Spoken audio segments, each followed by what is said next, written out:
I love to do this podcast in the Valley because every week we have another great coach in this league, and we have a young coach in this league, and Allison Starr Pohlman. I'm going to call her Allison Starr because that's where I want to start, Allison. That's how I know you. When you were a great player in the Valley playing for UNI, can you recall some of your days now when you look back or when you share stories with your triplets about what your time was like at UNI?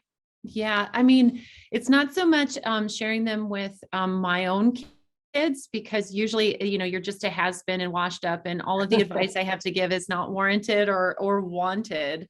But there have been numerous opportunities that I've had specifically this year to be able to share some of my playing days, I guess, more than anything with our team, and it's just amazing. And I had a phenomenal experience playing at UNI and being coached by Tony DeCecco. And while there, it was just the perfect fit for me. So it's kind of everything that you want for your own players now of finding that niche, finding that place, finding your own way, I guess, in the world. And so yeah, it feels like a really long time ago. I should have said this at the beginning that you're the head coach at Drake, and we had a reference to Tony DeCecco last week because we interviewed Tanya Warren at UNI, and she was mentioning the influence that Tony had on her. Now, when you played at UNI, you played for Tony, and Tanya was on the staff. I know at least your senior year. I don't remember how many years she was there, but this is a pretty strong Iowa connection here for you to be able to pull all this together. How's it going for you with your background from UNI and moving over those 18 inches that everybody says is such a big deal to become the head coach? Well, I think one of the unique things in college athletics is you kind of have to have your suitcase packed and be ready to, move and shake in this business. And I've been extremely, extremely blessed and lucky to having had played at UNI, coached at UNI, and then I luckily got to stay in the state of Iowa, coming to Drake to be an long time, what feels like assistant coach for, about 14 years that I was here as an assistant. And then those 18 inches, here we go, here I am.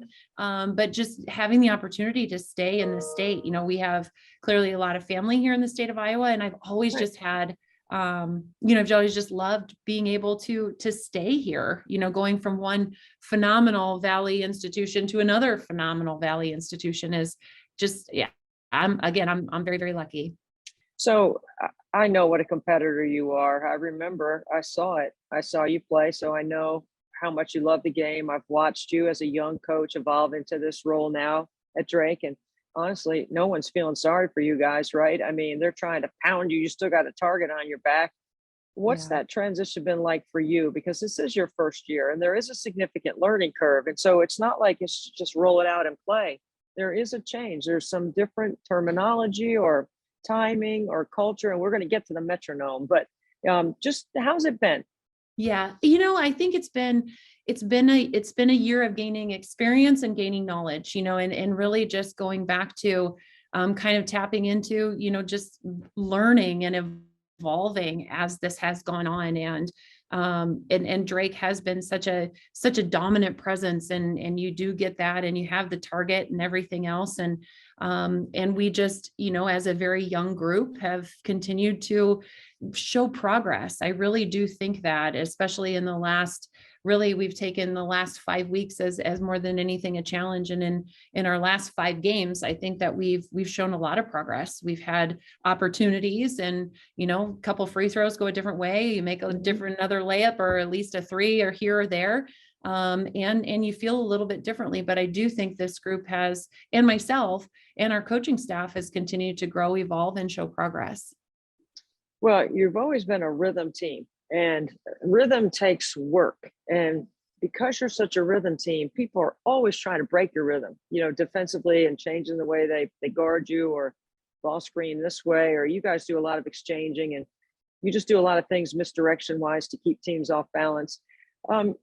With Maggie Blair and Grace Berg and Megan Meyer, like those are your veteran players, right? How has it been for you changing your relationship, or did you change your relationship with your top level kids? Because I mean, I'm not saying the other kids are not top level. I'm just mean those are your leaders, and now they're hearing your voice in a different way.